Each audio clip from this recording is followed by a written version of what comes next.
Shri Amol Ghole ji from NCP. धन्यवाद अध्यक्ष महोदय। महामहिम राष्ट्रपति महोदय जी ने अपने अभिभाषण में सरकार के कई उपलब्धियों का उल्लेख किया और उन सभी उपलब्धियों के लिए मैं सरकार का अभिनंदन करता हूं। राष्ट्रपति जी ने इस सरकार को अभूतपूर्व स्पीड और स्केल पर चलने वाली सरकार बताया और जिसका अनुभव मैं अपने चुनाव क्षेत्र में कर रहा हूं और इसके लिए मैं माननीय गडकरी जी का खास तौर से धन्यवाद करना चाहता हूं, क्योंकि मेरे चुनाव क्षेत्र में पुणे नासिक, पुणे नगर और तलेगांव चाकण शिक्रापुर इन हाईवेज पे लगभग 20,000 करोड़ रुपयों के हाईवे प्रोजेक्ट्स का निर्माण गडकरी जी के माध्यम से हो रहा है। और साथ ही में माननीय रेल मंत्री जी अश्विनी कुमार वैष्णव जी का भी मैं धन्यवाद करना चाहूंगा, क्योंकि मेरे क्षेत्र का जो 25 साल का सपना था उस सपने को यानी Pune Nashik semi high speed rail को उन्होंने हरी झंडी दिखाई है। And I would like to put on record of this house कि इस प्रोजेक्ट को गति देने में महाराष्ट्र के पूर्व उप मुख्यमंत्री माननीय अजित दादा पवार और विद्यमान उप मुख्यमंत्री देवेंद्र जी फडणवीस इन दोनों का भी योगदान महत्वपूर्ण है। अभिभाषण में की गई आदिवासी विकास की बात निश्चित ही सराहनीय है और सह्याद्री में जो मेरे आदिवासी बांधव बसते हैं उनके उत्पन्न का एक प्रमुख स्रोत है बाढ़ हिरडा। लेकिन बाढ़ हिरडा को वन उपज से बाहर निकाला जाए, उसको डायरेक्ट मार्केट लिंकेज किया जाए और साथ ही में उस पर प्रक्रिया उद्योग हो तो आदिवासी भाइयों के लिए लाभदायक साबित होगा। अध्यक्ष महोदय, मेरे क्षेत्र में आदिवासी विकास के लिए एक इनोवेटिव प्रोजेक्ट राष्ट्रीय वनौषधि संशोधन केंद्र का प्रस्ताव आयुष मंत्रालय के निर्देशानुसार बनाकर सरकार को भेजा गया है, जो मंजूरी के लिए प्रलंबित है। उस पर तुरंत कार्यवाही हो, ऐसी मेरी मांग है, ताकि सरकार की कहनी और कथनी और करनी में कोई अंतर न रह जाए। सरकार ने गरीब परिवारों को पक्के घर देने की बात की, लेकिन महाराष्ट्र के पिंपरी चिंचवड़ में लगभग 5 लाख देशवासी ऐसे हैं जिनके घरों पर अनऑथराइजेशन का खतरा मंडरा रहा है और उसकी वजह है डिफेंस का रेड जोन। अध्यक्ष महोदय, यह ताज्जुब की बात है कि जिन अंग्रेजों से आजादी का अमृतकाल हम मना रहे हैं उन्हीं अंग्रेजों के जमाने का कानून है डिफेंस एक्ट 1903 और उसके अनुसार पिंपरी चिंचवड़ में डिफेंस ने रेड जोन लगाया है। उसकी मर्यादा है 2000 यार्ड और जो आजाद हिंदुस्तान ने कानून अपनाया यूएन का स्टेक रेगुलेशन, जिसको 2005 में अमेंड किया गया, उसके अनुसार रेड जोन की मर्यादा 2000 यार्ड नहीं बल्कि सिर्फ 270 से 500 मीटर होनी चाहिए। तो मेरा अनुरोध है कि अंग्रेजों के इस कानून को त्याग कर अमृतकाल में पिंपरी चिंचवड़ तथा देश के अन्य 13 राज्यों में यह समस्या है, वहां 500 मीटर के आगे रिस्ट्रिक्शंस हटाकर देशवासियों को राहत मिले। इन्हीं अंग्रेजों के जमाने की एक संस्था है अध्यक्ष महोदय, आर्कियोलॉजिकल सर्वे ऑफ इंडिया, और इस आर्कियोलॉजिकल सर्वे ऑफ इंडिया के नियमों की वजह से पूरे हिंदुस्तान की जो प्रेरणा है, हिंदवी स्वराज्य संस्थापक छत्रपति शिवाजी महाराज, उनके जन्मस्थल किले शिवनेरी पर आज तक परमानेंट भगवा ध्वज नहीं है। मैं सरकार से पूछना चाहता हूं, जो सरकार आर्टिकल 370 हटा सकती है, क्या वही सरकार आर्कियोलॉजिकल सर्वे ऑफ इंडिया के नियमों में सुधार लाकर छत्रपति शिवाजी महाराज का सम्मान नहीं कर सकती?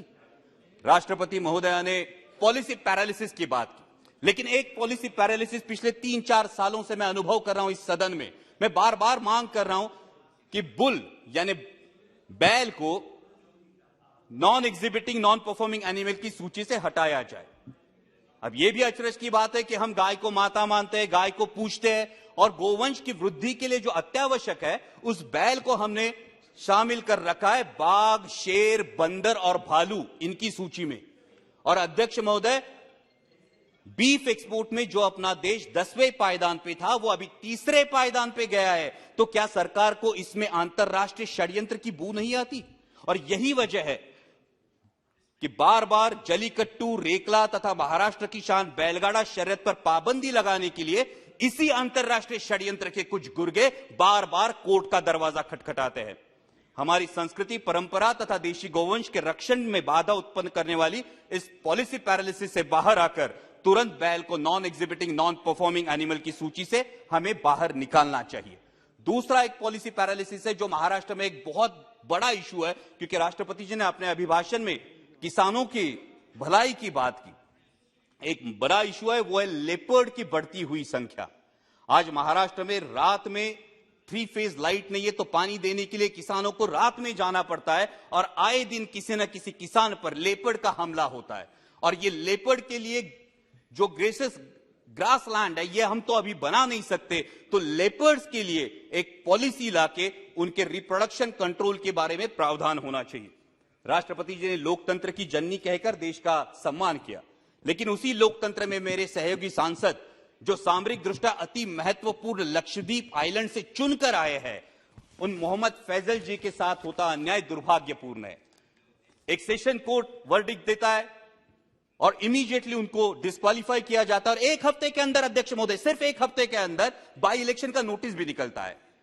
हाई कोर्ट की अपील का इंतजार भी नहीं किया जाता। हाई कोर्ट में अपील की जाती है, हाई कोर्ट का जो डिसीजन आता है उसमें सेशन कोर्ट के डिसीजन को खारिज किया जाता है और आज 13 दिन हो गए, लेकिन मेरे सहयोगी सांसद मोहम्मद फैजल जी को पार्लियामेंट्री प्रोसीडिंग्स में शामिल नहीं किया गया क्योंकि उनका डिस्क्वालिफिकेशन अभी तक रिवोक नहीं किया गया। मेरी सदन से मांग है कि उनका डिस्क्वालिफिकेशन रिवोक किया जाए और लोकतंत्र की शान और लक्षद्वीप के अपने देशवासियों का विश्वास दोनों को बचाया जाए।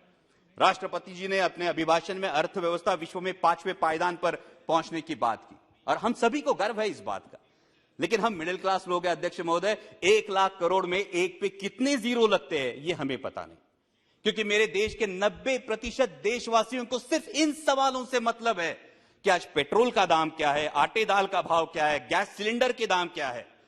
अध्यक्ष महोदय, सरकार में बैठी एक मंत्री महोदया कभी गैस सिलेंडर के दाम बढ़ने पर धरने पर बैठ जाती थी।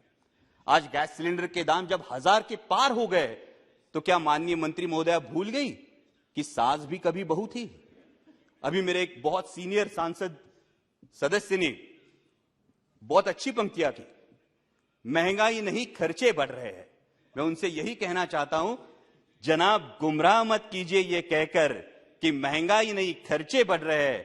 जुबान तो है आपकी लेकिन अल्फाज किसी और के बोल रहे हैं। लेकिन इस बात पर सभी को सहमत होना होगा कि भूतपूर्व पंतप्रधान स्वर्गीय इंदिरा जी गांधी के बाद पूरे देश पर लंबे समय तक पूरे देश को प्रभावित करने वाले प्रधानमंत्री आदरणीय नरेंद्र जी मोदी ही है। इस बात पर सभी को सहमत होना होगा।